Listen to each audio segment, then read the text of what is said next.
Welcome to Chillin' 101. We hope this video helps. You begin by creating the workflow file directly in GitHub/workflows. Once done, name the file and set an on trigger such as push or pull request so runs start automatically. Make sure to commit to the branch you'll test and push the YAML. You do this now to get feedback from GitHub Actions immediately. This first step moves you from planning to execution and ensures the platform will detect and run your workflow on the next event. You now define jobs and the individual steps that run inside them.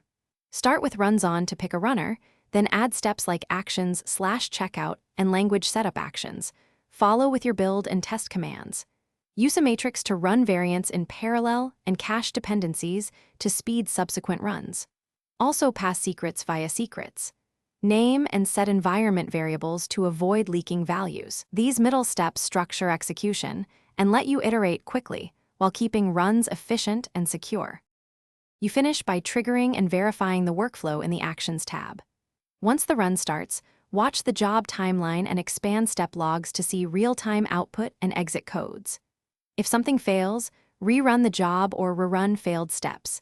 Insert debug logging or set actions, step debug equals true temporarily. Make sure to fix YAML indentation or path issues, since those are common causes of silent failures. Key troubleshooting tip: check the first failing step log for the root error before changing other settings. Thanks for watching.